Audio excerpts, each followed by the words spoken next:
Ravi colours இன்றைய trending பெண்களுக்கான exclusive கலெக்ஷனுடன் kurtis, palazzo pant, Patiala pant, துப்பட்டாக்கள், ஷேப்வேர்கள், நைட்டிகள், பிராண்டட் உள்ளாடைகளும் கிடைக்கும். ரவி கலர்ஸ், நேரு வீதி, ராஜா தியேட்டர் சிக்னல் அருகில், புதுச்சேரி. வணக்கம். முக்கிய செய்திகள். புதுச்சேரி வில்லியனூர் திருக்காமேஸ்வரர் கோவில் திருத்தேரோட்டம். துணைநிலை ஆளுநர், முதலமைச்சர் உள்ளிட்ட ஏராளமானோர் பங்கேற்பு. அக்னி நட்சத்திரம் முடிந்த பின்பும் புதுச்சேரியில் தொடர்ந்து சதமடிக்கும் வெயில்.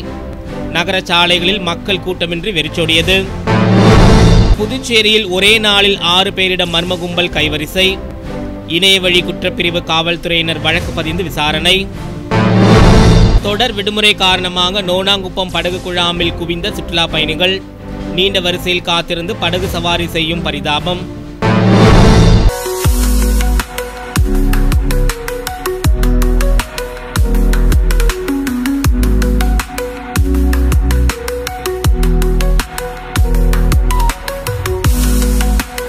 இனி விரிவான செய்திகள். புதுச்சேரி வில்லியனூர் திருக்காமேஸ்வரர் கோவில் தேரோட்டத்தை துணைநிலை ஆளுநர் மற்றும் முதலமைச்சர் ஆகியோர் வடம் பிடித்து இழுத்து தொடக்கி வைத்தனர். புதுச்சேரி வில்லியனூர் பகுதியில் தர்மபால சோழ மன்னரால் கட்டப்பட்ட திருக்காமேஸ்வரர் கோவில் அமைந்துள்ளது. மிகவும் பிரசித்தி பெற்ற இந்த கோவிலில் ஒவ்வொரு ஆண்டும் பிரம்மோற்சவ தேர் திருவிழா 10 நாட்கள் சிறப்பாக நடைபெறும். அதன்படி இந்த ஆண்டு தேர் திருவிழா கடந்த மாதம் 31ஆம் தேதி கொடியேற்றத்துடன் தொடங்கி நடைபெற்று வந்தது. தினம்தோறும் சுவாமிக்கு சிறப்பு அபிஷேக ஆராதனையும் பல்வேறு வாகனங்களில் சுவாமி வீதி விழாவும் நடைபெற்றது. நிலையில் விழாவின் முக்கிய நிகழ்வான தேரோட்டம் ஞாயிற்றுக்கிழமை நடைபெற்றது. இதில் துணைநிலை ஆளுநர் கைலாஷ்நாதன், முதலமைச்சர் ரங்கசாமி, சபாநாயகர் செல்வம், அமைச்சர்கள் நமச்சிவாயம், சாய் சரவணன்குமார், தேனி ஜெயக்குமார், சட்டமன்ற எதிர்க்கட்சித் தலைவர் சிவா உள்ளிட்ட ஆயிரக்கணக்கான பக்தர்கள் கலந்து கொண்டு தேரை வடம் பிடித்து இழுத்து தேரோட்டத்தை தொடக்கி வைத்தனர். தேர் திருவிழாவில் புதுச்சேரி மட்டுமன்றி அருகில் உள்ள தமிழக பகுதியான கடலூர், விழுப்புரம் மாவட்டங்களில் இருந்தும் ஆயிரக்கணக்கான பக்தர்கள் கலந்து கொண்டு சாமி தரிசனம் செய்தனர். மேலும் தேரோட்டத்தை முன்னிட்டு கோவில் மாட வீதிகளில் அன்னதானமும் வழங்கப்பட்டது.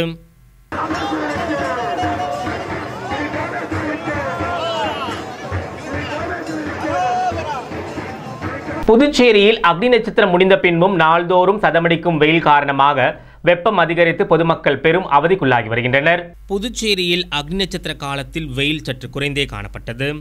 இதனிடையே அக்னி நட்சத்திரம் முடிந்த பின்புதான் புதுச்சேரியில் அதிக அளவு வெயில் பதிவாகி வருகிறது. கடந்த சில நாட்களாக புதுச்சேரியில் 100 டிகிரி ஃபாரன்ஹைட் அளவிற்கு வெயில் பதிவாகி வருகிறது.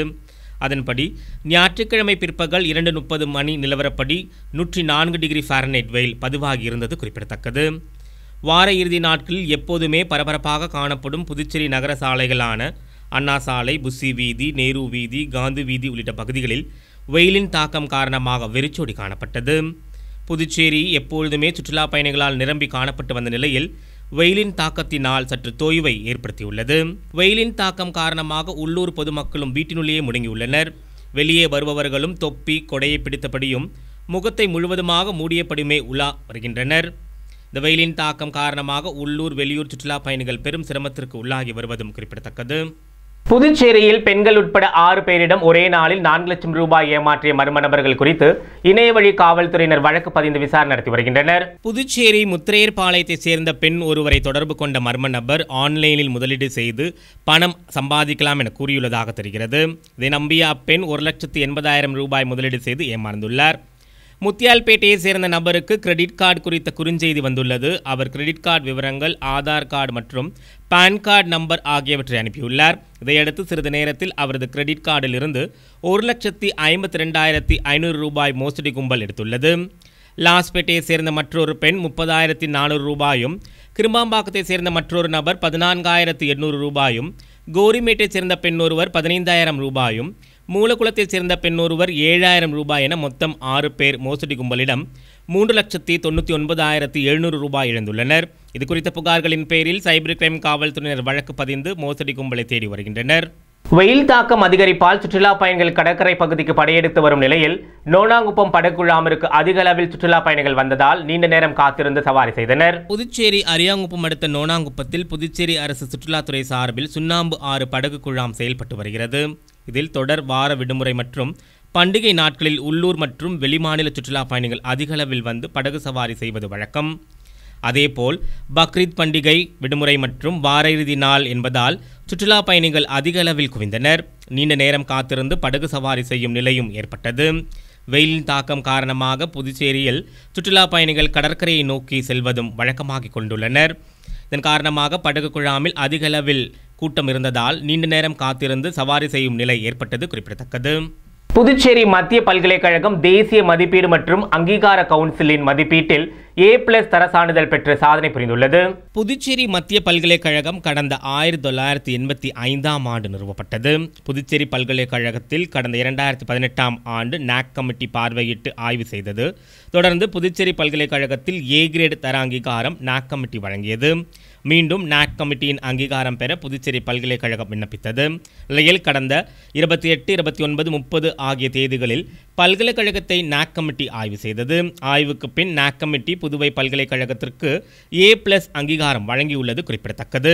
இது தொடர்பாக பல்கலைக்கழக துணைவேந்தர் பேராசிரியர் பிரகாஷ் பாபு அனைத்து இயக்குநர்கள், டீன்கள், துறை தலைவர்கள், பேராசிரியர்கள், அதிகாரிகள், ஊழியர்கள் மற்றும் அனைத்து துறையினருக்கும் கடிதம் அனுப்பியுள்ளார்.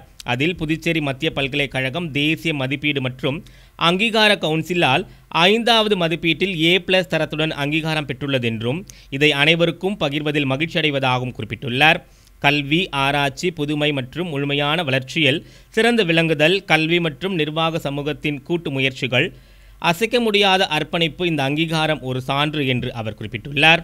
புதுச்சேரி அண்ணா சாலையில் உள்ள பெரிய பாளையத்தம்மன் கோவில் கும்பாபிஷேக விழாவில் திரளான பக்தர்கள் கலந்து கொண்டு சாமி தரிசனம் செய்தனர். புதுவை அண்ணா சாலை காமராஜர் சாலை சந்திப்பு அருகே பெரிய பாளையத்தம்மன் கோவில் அமைந்துள்ளது. கும்பாபிஷேகத்திற்காக பெரிய பாளையத்தம்மன் கோவில் ராஜகோபுரம், கொடிக்கம்பம், முன் மண்டபம், மகா மண்டபம், கருவறை, சுற்றுப்பிரகாரம், விழா மண்டபம் ஆகியவை ஆகம விதிப்படி புனரமைக்கப்பட்டது.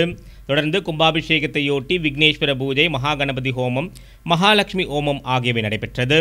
விழாவின் முக்கிய நாளான ஞாயிற்றுக்கிழமை காலை வேத பாராயணம் நடந்தது. அதைத் தொடர்ந்து 4ஆம் கால பூஜையும் தொடர்ந்து நாடி சந்தனம், தத்வார்ச்சனை, மூலமந்திர ஹோமம், பூர்ணாகுதி, யாத்ராதானம், கடம்புறப்பாடு நடைபெற்றது. பின்னர் காலை 10:30 மணி அளவில் முக்கிய நிகழ்வான கும்பாபிஷேகம் சிம்ம லக்கணத்தில் சிறப்பாக நடைபெற்றது. விழாவில் தொகுதி சட்டமன்ற உறுப்பினர் நேரு, திமுக தலைமை பொதுக்குழு உறுப்பினர் கோபால் உட்பட முக்கிய பிரமுகர்கள் பலர் பங்கேற்றனர். விழா ஏற்பாடுகளை கோவில் நிர்வாகம் சார்பில் சிறப்பாக செய்திருந்தனர்.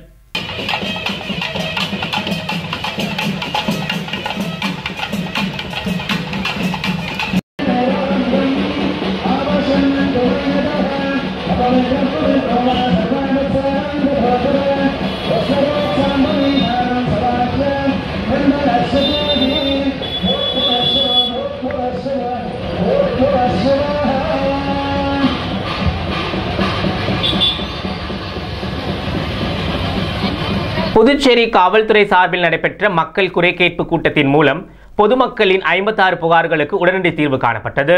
புதுச்சேரி மாநிலத்தில் உள்ள அனைத்து காவல் நிலையங்களிலும் வாரந்தோறும் சனிக்கிழமைகளில் மக்கள் மன்றம் என்ற பெயரில் பொதுமக்களின் புகார்களை நேரடியாக பெற்று குறை தீர்க்கும் கூட்டம் நடைபெற்று வருகிறது. அதன்படி இந்த வார சனிக்கிழமையில் நடைபெற்ற மக்கள் குறை தீர்ப்பு மன்றத்தில் வில்லியனூரில் மகளிர் காவல் நிலையத்தில் காவல்துறை துணைத் தலைவர் சத்யசுந்தரம் கலந்து கொண்டு பொதுமக்களிடம் நேரடியாக புகார்களை பெற்றார். இதேபோல் உருளையன்பேட்டை காவல் நிலையத்தில் காவல் கண்காணிப்பாளர் ஈஷா சிங், லாஸ்பேட்டை காவல் நிலையத்தில் காவல் கண்காணிப்பாளர் வம்சித ரெட்டி, பாகூர் காவல் நிலையத்தில் காவல் கண்காணிப்பாளர் பக்தவச்சலமும், போக்குவரத்து காவல் நிலையத்தில் முதுநிலை காவல் கண்காணிப்பாளர் பிரவீன்குமார் திரிபாதி ஆகியோரும் புகார்களை பெற்றனர். இதேபோல் காரைக்கால் மற்றும் மாஹே பகுதிகளிலும் மக்கள் குறை தீர்ப்பு கூட்டம் நடைபெற்றது. இந்த மக்கள் மன்றத்தில் 54 பெண்கள் உட்பட 223 பேர் கலந்து கொண்டனர். அவர்களிடமிருந்து 79 புகார்கள் பெறப்பட்டது. இதில் 56 புகார்களுக்கு உடனடியாக தீர்வு காணப்பட்டது. நிலுவையில் உள்ள புகார்களுக்கு உடனடியாக நடவடிக்கை எடுக்க வேண்டும் என்று காவல்நிலை அதிகாரிகளிடம் உயர் காவல்துறை அதிகாரிகள் வலியுறுத்தினர். சுற்றுச்சூழல் தினத்தை முன்னிட்டு புதுச்சேரி கடற்கரை சாலையில் மாசு கட்டுப்பாட்டு குழுமம் சார்பில் நடைபெற்ற சிறப்பு பட்டிமன்றத்தை ஏராளமான பொதுமக்கள் மற்றும் சுற்றுலா பயணிகள் கண்டுகளித்தனர். உலக சுற்றுச்சூழல் தினத்தை முன்னிட்டு புதுவை மாசு கட்டுப்பாட்டு குழுமம் சார்பில் சுற்றுச்சூழல் பாதுகாப்பில் முக்கிய பங்கு வகிப்பது ஆண்களா பெண்களா என்ற தலைப்பில் காந்தி திடலில் பட்டிமன்றம் நடைபெற்றது. ஆண்களே என்ற தலைப்பில் பழனி, லட்சுமி நாராயணன் பேசினார்கள். பெண்களே என்ற தலைப்பில் அறந்தாங்கி நிஷா, லலிதா, புதுவையை சேர்ந்த ஆதவன் பேசினார்கள். முதுவில் சுற்றுச்சூழல் பாதுகாப்பில் முக்கிய பங்கு வகிப்பது பெண்களே என்று நடுவர் கலக்கல் காங்கேயன் தீர்ப்பு வழங்கினார். பட்டிமன்ற குழுவினரை புதுவை மாசு கட்டுப்பாட்டு குழுமத்தின் உறுப்பினர் செயலர் ரமேஷ் பொன்னாடை போர்த்தி கௌரவித்தார். சுற்றுச்சூழல் துறையின் அறிவியல் அதிகாரி சகாய ஆல்பர்ட், சுற்றுச்சூழல் பொறியாளர் காலமேகம் ஆகியோர் உடனிருந்தனர். புதுச்சேரி புனித சூசையப்பர் மருத்துவமனையில் நடைபெற்ற தொடர் மருத்துவ கல்வி கருத்தரங்கில் டாக்டர் திலீப்குமார் பாலிகா சிறப்பு விருந்தினராக கலந்து கொண்டு சிறப்புரையாற்றினார். புனித சூசையப்பர் மருத்துவமனையில் 162வது தொடர் மருத்துவ கல்வி கருத்தரங்கம் நடைபெற்றது. இந்த கருத்தரங்கிற்கு மருத்துவமனையின் திட்ட இயக்குநர் டாக்டர் ரங்கநாத் தலைமை தாங்கி வரவேற்புரையாற்றினார். இதில் சிறப்பு விருந்தினராக புதுச்சேரி அரசின் முன்னாள் சுகாதாரத்துறை இயக்குநர் டாக்டர் திலீப்குமார் பாலிகா கலந்து கொண்டு மருத்துவத்துறையில் ஏற்படும் பயிற்சியின் முறைகள் பல நூற்றாண்டுகளாக பல்வேறு கலாச்சாரங்களால் வளர்ந்துள்ளதை குறிப்பிட்டுள்ளார். மேலும் அவர் கூறுகையில், முன்னேற்றத்தை இணையத்தில் பலவிதமாக இன்றைய சூழலில் கேள்விகள் எழும்புகின்றன என்றும் அதைதான் மாணவரின் தனிப்பட்ட இடத்தை பொறுத்தது என்பதாகும் என்றும் குறிப்பிட்டுள்ளார். இது மருத்துவம் மற்றும் தொடர்புடைய படிப்புகளில் எதிர்காலத்திற்கு எப்படி விளைவாக இருக்கும் என்பதை விளக்கமாக எடுத்து கூறினார். இதில் சிறப்பு விருந்தினராக கலந்து கொண்ட டாக்டர் திலீப்குமார் பாலிகாவிற்கு முன்னாள் சுகாதாரத்துறை இயக்குநர் ராமன் நினைவு பரிசு வழங்கி பாராட்டினார். கருத்தரங்கில் மருத்துவ நிபுணர்கள், மருத்துவர்கள், செவிலியர்கள், புனித சூசையப்பர் மருத்துவமனையை சேர்ந்த சகோதரிகள் ஏராளமானோர் கலந்து கொண்டனர். கந்தசாமி நன்றியுரை வழங்கினார். விழாவிற்கு ஏற்பாடுகளை திட்ட இயக்குநர் டாக்டர் ரங்கநாத் சிறப்பாக செய்திருந்தார். புதுச்சேரி வில்லியனூர் மரப்பால மின்பாதையில் சில பராமரிப்பு பணிகள் மேற்கொள்ள இருப்பதால் 9/6/2025 திங்கட்கிழமை காலை 10 மணி முதல் பிற்பகல் 2 மணி வரை மூலக்குளம், ரெட்டியார்பாளையம் உள்ளிட்ட பகுதிகளில் மின்தடை ஏற்படும் என புதுச்சேரி அரசு மின்துறை அறிவித்துள்ளது. புதுச்சேரி அரசு மின்துறை விடுத்துள்ள செய்திக்குறிப்பில், வில்லியனூர் மரப்பால மின்பாதையில் சில பராமரிப்பு பணிகள் மேற்கொள்ள இருப்பதால் 9/6/2025 திங்கட்கிழமை காலை 10 மணி முதல் பிற்பகல் 2 மணி வரை மின்தடை ஏற்படும் என புதுச்சேரி அரசு மின்துறை அறிவித்துள்ளது. அதன்படி GN பாளையம், நடராஜன் நகர், எழில் நகர், வெண்ணிசாமி நகர், திருக்குறளார் நகர், வசந்தம் நகர், ஆனந்தம் நகர், கணபதி நகர், VIP நகர், திருமலை தாயார் நகர், திருமலை வாசன் நகர், நேதாஜி சுபாஷ் சந்திரபோஸ் நகர், தென்றல் நகர், பாலாஜி நகர், வயல்வெளி ரோஜா நகர், அரும்பார்த்தபுரம், தக்கக்குட்டை, மூலக்குளம், JJ நகர், அன்னை தெரேசா நகர், உழவர்கரைப்பேட், செல்லம்பாப்பு நகர், ஜெயா நகர், புதுநகர், ராமலிங்கம் நகர், தட்சிணாமூர்த்தி நகர் மற்றும் அதனை சார்ந்த பகுதிகளில் மின்தடை ஏற்படும் என மின்துறை அறிவித்துள்ளது. புதுவையில் இன்றைய தங்கம் மற்றும் வெள்ளி நிலவரத்தை காண்போம். இன்றைய தங்கம் வெள்ளி விலை விவரம். புதுவையில் இன்றைய தங்கம் வெள்ளி விலை விவரம் வழங்குபவர்கள் முத்து கோல்ட் ஹவுஸ், பாண்டிச்சேரி. தங்கம் 1 கிராம் 8980 ரூபாய். இன்றைய தங்கம் வெள்ளி விலை விவரம். வெள்ளி 10 கிராம் 1140 ரூபாய். இத்துடன் AMN செய்திகள் நிறைவடைந்தன. வணக்கம். புதுச்சேரி உங்கள் AMN TV செய்திகளை யூடியூபில் உடனுக்குடன் காண AMN TV பாண்டிச்சேரி சேனலை சப்ஸ்கிரைப் செய்யுங்கள். பெல் பட்டனை மறக்காமல் கிளிக் செய்யுங்கள்.